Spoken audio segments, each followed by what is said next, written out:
100 वैकेंसियाँ आ रही थी, उसके पहले 400, 350, 250 से नीचे वैकेंसियाँ नहीं आई।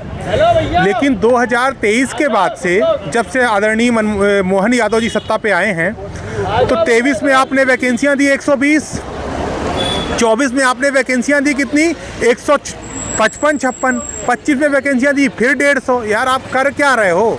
आपने स्टूडेंट को क्या समझ रखा है कि मतलब आए हैं टाइम पास करेंगे चले जाएंगे, या आपकी कोई व्यक्तिगत दुश्मनी है छात्रों के साथ कि यार इनको अगर वैकेंसियां दे दिया तो हमारी सरकार गिर जाएगी? तो सिर्फ हमारी मांगे इतनी हैं कि सरकार एक बार छात्र की प्रॉब्लम को समझे, और अगर सरकार के पास व्यवस्थाएं नहीं है कि आप 150 से ज़्यादा वैकेंसियां नहीं दे सकते हैं, तो 22 के पहले कैसे 150 से ज़्यादा वैकेंसियां आ रही थी?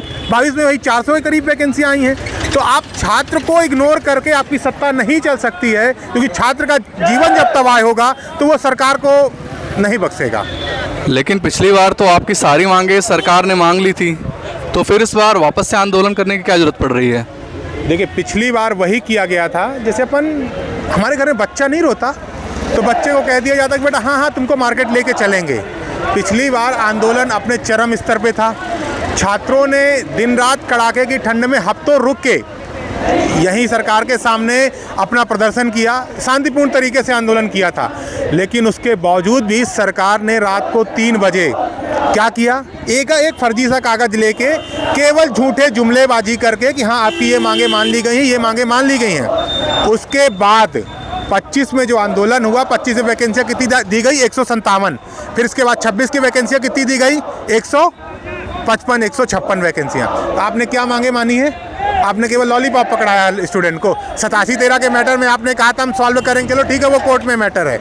इसके बाद आपने क्या किया? आपने कहा था कॉपियाँ मेंस का सिस्टम चेंज करेंगे। आपने क्या कॉपी दिखाने के लिए क्या प्रतिक्रिया की? आपने छात्रों को बुलवाया था मुख्यमंत्री भवन में बात करने के लिए। आपने क्या किया? बस बात करके भेज दिया घर।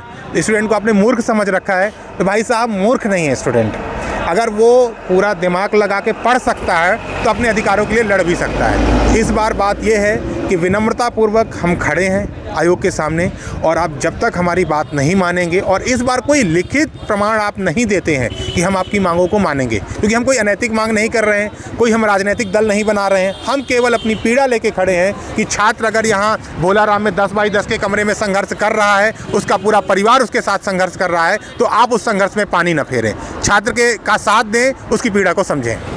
लेकिन मोहन सरकार का कहना है कि हम युवाओं के हितैषी हैं, और ऐसा क्या कारण है भाई कि सारे युवा यहाँ इकट्ठे हो रहे हैं, बार-बार आंदोलन कर रहे हैं और आपकी मांगें मानी नहीं जा रही? क्या कारण है, क्यों नहीं मान रही सरकार? देखिए, सरकार ने जो लोग हैं